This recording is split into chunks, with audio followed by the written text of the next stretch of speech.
Hi welcome back to my channel. ನಮಸ್ತೆ ನಮಸ್ಕಾರ. ಇನ್ನೊಂದು ಸ್ವೀಟ್ ರೆಸಿಪಿ ಜೊತೆ ನಿಮ್ಮ ಮುಂದೆ ಬಂದಿದ್ದೀನಿ. ಹಬ್ಬ ಬರ್ತಾ ಇದೆಯಲ್ಲ, ತುಂಬ ಹಬ್ಬ ಬರ್ತಾ ಇದೆ. ಸೊ ಅದಕ್ಕೆ ಒಂದು ಸ್ವೀಟ್ ಮಾಡಬೇಕಲ್ಲ ಹಬ್ಬಕ್ಕೆ. ಇವತ್ತು ರವಾ ಲಡ್ಡು ರೆಸಿಪಿ ಹೇಗೆ ಮಾಡೋ ಅಂತ ನಿಮಗೆ ತೋರಿಸ್ಕೊಡ್ತೀನಿ. ಸಾಫ್ಟ್ ರವಾ ಲಡ್ಡು, ತುಂಬ ಸಿಂಪಲ್, ಅಷ್ಟೇನು ಕಷ್ಟ ಇಲ್ಲ. ತುಂಬ ಸಿಂಪಲ್ ಸ್ವೀಟ್ ಇದು ರವಾ ಲಡ್ಡು. ಸೊ ಇದನ್ನು ಹೆಂಗೆ ಮಾಡೋದು ಅಂತ, ನನ್ನ ಚಾನೆಲ್ನ ಫಸ್ಟ್ ಟೈಮ್ ನೋಡ್ತಾ ಇದ್ದೀರಾ ಅಂದರೆ ಸಬ್ಸ್ಕ್ರೈಬ್ ಮಾಡಿ. ಈ ವಿಡಿಯೋ ಇಷ್ಟ ಆದರೆ ಲೈಕ್ ಶೇರ್ ಮಾಡಿ. ಈಗ ಪ್ರಾಸೆಸ್ ನೋಡೋಣ ಬನ್ನಿ. Let's see the process. So ಇದಕ್ಕೆ ಬೇಕಾಗಿರೋ ಐಟಮ್ಸ್ ಫಸ್ಟು ನೋಡೋಣ. 1 ಕಪ್ ತುಪ್ಪ ಒಂದು ಅರ್ಧ ಕಪ್ಪು, ಮೇಲೆ 1 ಕಪ್ ಸಕ್ಕರೆ ಪುಡಿ, ಶುಗರ್ ಪೌಡರ್, ಆ್ಯಂಡ್ ಆಮೇಲೆ ಡ್ರೈ ಕೊಬ್ಬರಿ, ಇದು ಏಲಕ್ಕಿ ಪೌಡರ್, ಇದು ಬಂದ್ಬಿಟ್ಟು ಚಿರೋಟಿ ರವೆ 1 ಕಪ್ಪು, ಸ್ವಲ್ಪ ಗೋಡಂಬಿ ದ್ರಾಕ್ಷಿ. ಚಿರೋಟಿ ರವೆನೇ ಯೂಸ್ ಮಾಡಬೇಕು ಇದಕ್ಕೆ, ಉಪ್ಮಾ ರವೆ ಯೂಸ್ ಮಾಡಬಾರ್ದು. ಸೊ ಈಗ ಕಡಾಯಿ ಬಿಸಿ ಮಾಡಿಕೊಂಡು ಅದರಲ್ಲಿ ತುಪ್ಪ ಹಾಕೊಳ್ಳೋಣ ಫಸ್ಟು. ಇದು ಬಂದ್ಬಿಟ್ಟು ಟ್ರೈಪ್ಲೈ ಕಡಾಯಿ, ಇದರಲ್ಲಿ ತುಪ್ಪ ಹಾಕ್ಕೊಂಡಿದ್ದೀನಿ. ಸೊ ಈಗ ಆ ಚಿರೋಟಿ ರವೆ ಇದರಲ್ಲಿ ಹಾಕ್ಕೊಂಡು ಇದ್ರ ಜೊತೆಗೆ ಗೋಡಂಬಿ ದ್ರಾಕ್ಷಿ ಹಾಕ್ಕೊಂಡು ಮಿಕ್ಸ್ ಮಾಡ್ಕೋಬೇಕು. ಸ್ವಲ್ಪ ಒಂದು ಲೋ ಫ್ಲೇಮಲ್ಲಿ ಇದನ್ನು ರೋಸ್ಟ್ ಮಾಡ್ಕೋಬೇಕಾಗತ್ತೆ. ಕ್ಯಾಶ್ಯೂ ನಟ್ಸ್, ಈ ಗೋಡಂಬಿ ಇದೆಯಲ್ಲ, ಸ್ವಲ್ಪ ಕಲರ್ ಚೇಂಜ್ ಆಗೋ ತನಕ ಇದನ್ನು ಈ ಥರ ಲೈಟಾಗಿ ರೋಸ್ಟ್ ಮಾಡ್ಕೋಬೇಕು ಈ ತುಪ್ಪದಲ್ಲಿ.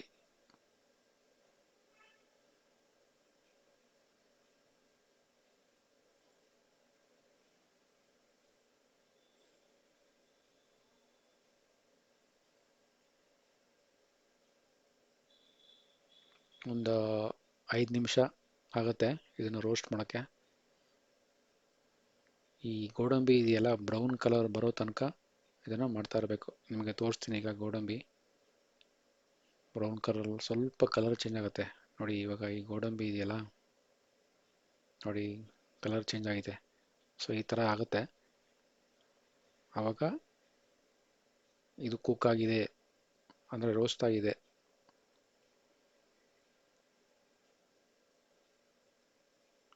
ಈಗ ಈ ಡ್ರೈ ಕೊಬ್ಬರಿ ಹಾಕ್ಕೊಂಡು, ಡ್ರೈ ಕೊಬ್ಬರಿ ಇದ್ರ ಜೊತೆಗೆ ಸಕ್ಕರೆ ಪುಡಿ, ಆಮೇಲೆ ಏಲಕ್ಕಿ ಪೌಡರ್,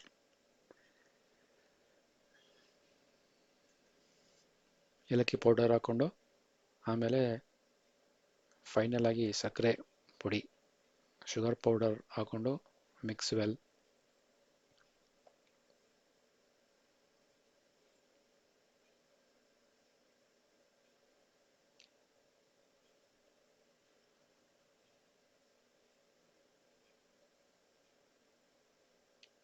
ಮಿಕ್ಸ್ ಮಾಡಿಕೊಂಡು ಸ್ಟವ್ ಆಫ್ ಮಾಡ್ಕೊಂಬಿಡಿ.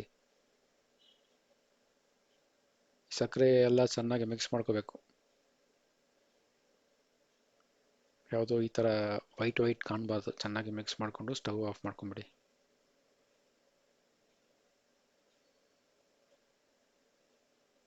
ಸೊ ನಮ್ಮ ರವಾ ಲಡ್ಡು ಮಿಕ್ಸ್ಚರ್ ರೆಡಿಯಾಗಿದೆ.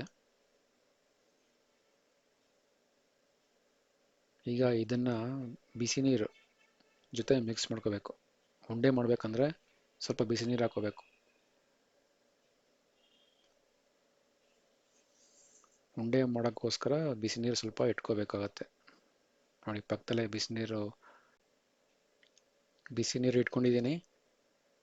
ಸೊ ಸ್ಟವ್ ಆಫ್ ಮಾಡ್ಕೊಂಡಿದ್ದೀನಿ. ಈಗ ಉಂಡೆ ಮಾಡ್ಕೋಬೇಕು. ಉಂಡೆ ಮಾಡ್ಕೊಳ್ಳೋಕ್ಕೆ ಈಗ ಒಂದು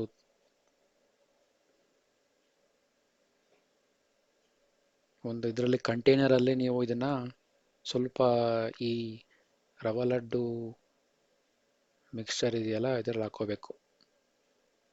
ಸ್ವಲ್ಪ ಬಿಸಿನೀರು ಹಾಕ್ಕೋಬೇಕು.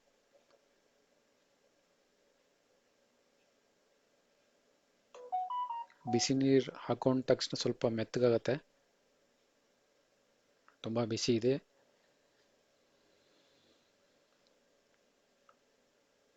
ಇದು ಬಿಸಿ ಇರುವಾಗಲೇ ಈ ಉಂಡೆ ಲಡ್ಡು ಮಾಡಿದ್ರೆ ಚೆನ್ನಾಗಿ ಬರುತ್ತೆ.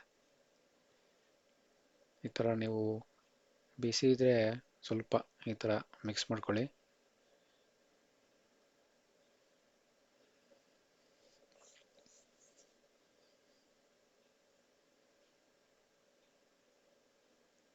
ನೀರು ಜಾಸ್ತಿ ಆಗಿಬಿಟ್ರೆ ಸ್ವಲ್ಪ ರವೆ ಹಾಕ್ಕೊಳ್ಳಿ. ನೀರು ಏನಾದ್ರು ಜಾಸ್ತಿ ಆಯ್ತಂದರೆ ಇನ್ನೂ ಸ್ವಲ್ಪ ರವೆ ಆ್ಯಡ್ ಮಾಡಿಕೊಂಡು ಉಂಡೆ ಮಾಡ್ಕೊಳ್ಳಿ. ಸೊ ಇಲ್ಲಿ ಸ್ವಲ್ಪ ನೀರು ಜಾಸ್ತಿ ಹಾಕೊಂಡ್ಬಿಟ್ಟಿದ್ದೀನಿ. ಬಿಸಿನೀರಲ್ವಾ, ಬಿಸಿನೀರು ಹಾಕ್ಕೊಂಡ್ರೆ ಸ್ವಲ್ಪ ಈ ತುಪ್ಪ ಆಮೇಲೆ ಸಕ್ಕರೆ ಕರಗುತ್ತೆ. ಸೊ ಹಾಗಾಗಿ ಸ್ವಲ್ಪ ಜಾಸ್ತಿ ಮೆತ್ತಗಾಗ್ಬಿಡುತ್ತೆ. ಸೊ ಅದಕ್ಕೆ ಸ್ವಲ್ಪ ನೀರು ಹಾಕ್ಕೊಂಡು ಮಾಡ್ಕೋಬೇಕು. ನೋಡಿ ಈಗ ಸ್ವಲ್ಪ ಕೈಯಲ್ಲಿ ತಗೊಂಡು ನೋಡಿ ಈ ಥರ ಕೈಯಲ್ಲಿ ತಗೊಂಡು ಪ್ರೆಸ್ ಮಾಡ್ಕೋಬೇಕು ಮೆತ್ತಗೆ. ಈ ಥರ ಮೆತ್ತಗೆ ಈ ಥರ ರೌಂಡಾಗಿ ಬರೋ ತನಕ ಈ ಥರ ಮಾಡ್ಕೋಬೇಕಾಗತ್ತೆ.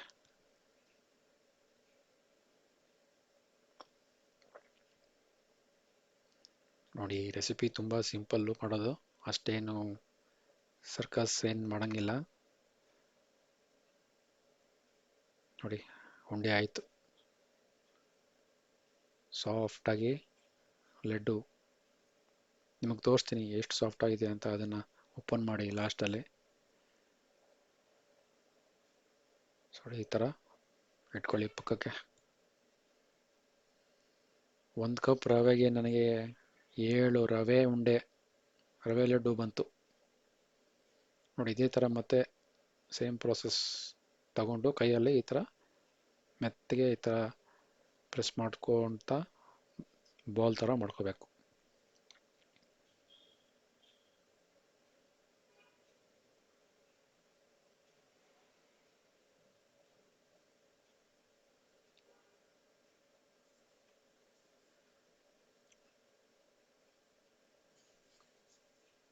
ಲಡ್ಡು ಮಾಡೋ ಮಿಷಿನ್ ಅಂದರೆ ಪ್ರೆಸ್ಸಿಂಗ್ ಮಾಡೋಕ್ಕೆ ಏನಾದರೂ ಮಿಷಿನ್ ಇದ್ದರೆ ಇನ್ನೂ ಸ್ವಲ್ಪ ರೌಂಡಾಗಿ ಚೆನ್ನಾಗಿ ಬರುತ್ತೆ. ನಾವು ಕೈಯಲ್ಲಿ ಮಾಡೋದ್ರಿಂದ ಸ್ವಲ್ಪ ಶೇಪು ಪರ್ಫೆಕ್ಟಾಗಿ ರೌಂಡಾಗಿ ಬರಲ್ಲ. ಸೊ ಆ ಶೇಪ್ ಬರೋದಕ್ಕೆ ಏನೋ ಒಂದು ಇರುತ್ತಲ್ಲ. ಈ ಕರ್ಜಿಕಾಯಿ ಮಾಡೋಕ್ಕೆ ಒಂದು, ಪ್ರೆಸ್ ಮಾಡೋಕ್ಕೆ ಒಂದು, ಏನೋ ಒಂದು ಮಿಷಿನ್ ಇರುತ್ತೆ. ಇವಾಗ ಚಕ್ಲಿ ಮಾಡೋಕ್ಕೆ ಆ ಥರ ಈ ಫುಲ್ ಮಿಕ್ಸರ್ನೆಲ್ಲ ಅದ್ರಲ್ಲಿ ಹಾಕ್ಕೊಂಡು ಪ್ರೆಸ್ ಮಾಡಿದ್ರೆ ರೌಂಡಾಗಿ ಫುಲ್ ಬ್ಯೂಟಿಫುಲ್ಲಾಗಿ ಬರುತ್ತೆ ಶೇಪು. ಸೊ 7 ರವೆ ಉಂಡೆ ಬಂದಿದೆ 1 ಕಪ್ ಚಿರೋಟಿ ರವೆಗೆ. ನೋಡಿ ಇದು ಎಷ್ಟು ನೋಡೋಕ್ಕೆ ಎಷ್ಟು ಪರ್ಫೆಕ್ಟ್ ಆಗಿದೆ.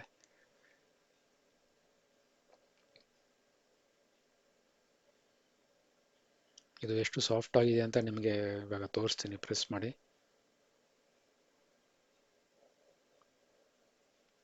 ಗೈಸ್ ಈ ವಿಡಿಯೋದಲ್ಲಿ ಇಷ್ಟೇ. ಇನ್ನೊಂದು ಸ್ವೀಟ್ ರೆಸಿಪಿ ಜೊತೆ ನಿಮ್ಮ ಮುಂದೆ ಬರ್ತೀನಿ. ಅಲ್ಲಿ ತನಕ ಟೇಕ್ ಕೇರ್, ಬಾಯ್. ಈಗ ನಿಮಗೆ ತೋರಿಸ್ತೀನಿ ರವೆ ಎಷ್ಟು ಸಾಫ್ಟ್ ಆಗಿದೆ ಅಂತ. ನೋಡಿ ಹಂಗೆ ಎಷ್ಟು ಚೆನ್ನಾಗಿ ಬಂದಿದೆ.